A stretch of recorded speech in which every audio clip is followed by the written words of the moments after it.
দূর ভাল লাগে না মার্কা অলস এক সন্ধ্যায়, যেদিন ডিনারে কিচ্ছু বানাতে ইচ্ছা করে না কিন্তু মন চায় টেস্টি রেস্টুরেন্ট স্টাইল কিছু খেতে। সেই দিনের জন্য রইল আমার এই 15 minutes recipe chili egg bhurji. নমস্কার বন্ধুরা, আমি পেটুক বাঙালি বানাচ্ছি আজকে খুব অল্প সময় হওয়া সহজ একটা রেসিপি। আজ তো আমি আর একা নই, তুমি আমি মিলে এক পরিবার, পেটুক বাঙালি পরিবার। আজ নতুন দেখছো যারা, অনেক স্বাগত তোমাদের আমাদের এই পেটুক বাঙালি পরিবারে। আমার পেটুক বাঙালি পরিবারের সদস্যরা সাথে থেকেও আমার। চিলি এগ ভুর্জির জন্য লাগবে আমার এগ ভুর্জি বা scrambled egg. Perfect scrambled egg বানানোর জন্য নিচ্ছি আমি নর্মাল টেম্পারেচারে থাকা 4টে ডিম। এভাবেই আমি আলাদা করে ফাটিয়ে ডিমগুলোকে বলে ফেলি, না হলে একটা ডিম নষ্ট হলে সব কটা ডিমকেই ফেলে দিতে হবে। দেবো এতে স্বাদমতো নুন আর 1/4 টেবিল চামচ গোলমরিচ গুঁড়ো। সাথে দিচ্ছি নর্মাল টেম্পারেচারে থাকা দুধ। আমি 4টে ডিমের জন্য 3 টেবিল চামচ মতো দুধ দিয়েছি। ডিমের গোলায় দুধ দেওয়াতে তা হবে অনেক soft creamy. Perfect scrambled egg তবেই তো তৈরি হবে। ভালো করে ফেটিয়ে নিলাম। ফেটিয়ে যে এয়ার বাবলস এসছে না, তাতে করে এই ডিমটা অনেক স্পঞ্জি হবে। ফ্রাইং প্যানে অল্প তেল গরম করে এই ডিমের গোলাটা ওর মধ্যে দিয়ে দিলাম। এই সময় আমি ওভেনটাকে লো ফ্লেমে রেখেছি। কয়েক সেকেন্ড পর ডিমের ধারগুলো যখন কুক হয়ে গেছে, তখন আমি ওটাকে ভিতরের দিকে টেনে দিলাম, ফলে ডিমের কাঁচা অংশটা বাইরের দিকে বেরিয়ে এলো। সেটাকেও কয়েক সেকেন্ড পর আবার ভিতরের দিকে টানতে থাকবো।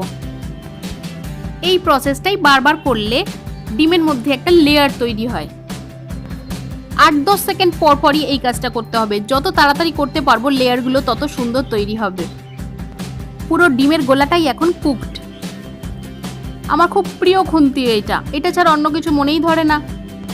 একটু খারাপ হয়ে গেছে, তাও এটাকেই ব্যবহার করি।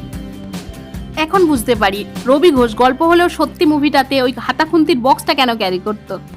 রান্নার যন্ত্রপাতিগুলো যদি ঠিক না হয়, রান্নাটা ঠিকঠাক করে মজা লাগে না। যাই হোক, ডিমটা রান্না হওয়ার পর ওগুলোকে আমি টুকরো টুকরো করে নিলাম। স্ক্র্যাম্বলড এগ তৈরি, কিন্তু আমি এটা দিয়ে যেহেতু এগ চিলি বানাবো, তাই এটাকে একটু হাই ফ্লেমে ফ্রাই করে নিচ্ছি লাল করে। হয়ে গেলে তুলে নিচ্ছি। এখন বানাতে হবে আমাকে গ্রেভিটা। নিয়েছি আমি মিডিয়াম সাইজের একটা ক্যাপসিকাম, 3টে পেঁয়াজ, একটা টমেটো, 4টে কাঁচা লঙ্কা আর 5-6 কোয়া রসুন। কাঁচা লঙ্কাগুলো আরেকটু হলেই শুকনো লঙ্কা হয়ে যাবে। সবজিগুলোকে আমি কিউব করে কেটে নিয়েছি আর রসুনটাকে আমি কিমা করে নিয়েছি বেশ ছোট ছোট করে। কাঁচা লঙ্কা চিড়ে রেখেছি। একটা বোলের মধ্যে নিলাম আমি 2 টেবিল চামচ টমেটো কেচাপ,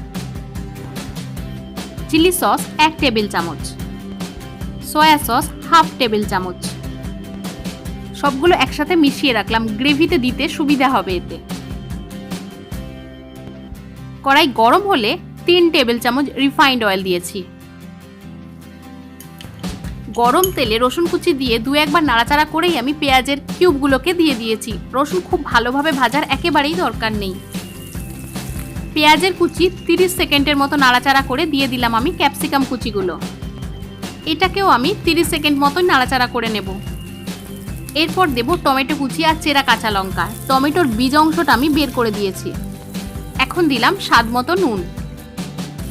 রান্নাটা আমি করছি মিডিয়াম টু হাই ফ্লেমে। এবার দেব সসের মিশ্রণটা। সসের কাঁচা গন্ধটা চলে গিয়ে রান্না হয়ে যাওয়া অবধি আমাকে নাড়াচাড়া করে নিতে হবে।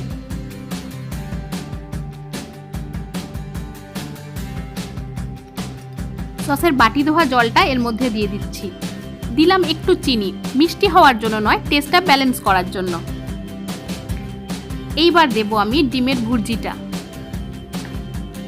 ভালো করে মিশিয়ে নিয়ে আমি এটাকে মিনিট 5 রান্না হতে দেব মিডিয়াম টু হাই ফ্লেমে ঢাকা ছাড়া। চিলি এগের প্রত্যেকটা সবজি ক্রাঞ্চি থাকবে, কিন্তু রান্না হয়ে যাবে, তার জন্যই ঢাকা ছাড়াইকে আমি রান্না করছি তেল বেরিয়ে আসা অবধি। তাহলে বুঝবো প্রত্যেকটা সবজি সিদ্ধ হয়েছে, রান্নাটা হয়ে গেছে। সবশেষে 1/2 চামচ গোলমরিচ গুঁড়ো দিয়ে ভালো করে মিশিয়ে দিয়েছি। রান্না তৈরি। সিদ্ধ ডিমের চিলি এগ একটু সময় সাপেক্ষ লেন্দি প্রসেস। স্বাদে কোনো কম্প্রোমাইজ না করে খুব সহজেই তৈরি হয়ে যায় স্ক্র্যাম্বলড এগ দিয়ে তৈরি এই চিলি এগ। রুটি দিয়ে খেতে অসাধারণ লাগে। যেদিন রুটিটাও বানাতে ইচ্ছা করে না, সেদিন ইনস্ট্যান্ট নুডলস বানিয়ে তার মধ্যে এটা মিশিয়ে দিই। মনে হয় যেন কোনো চাইনিজ রেস্টুরেন্টে ডিনার করতে গেছি। যদি কিছু ভুল করে থাকি শুধরে দিও আমাকে। আর যদি ভালো লাগে এই রেসিপিটা তোমাদের, তাহলে সাবস্ক্রাইব করো, লাইক করো আর অনেক অনেক অনেক শেয়ার করো।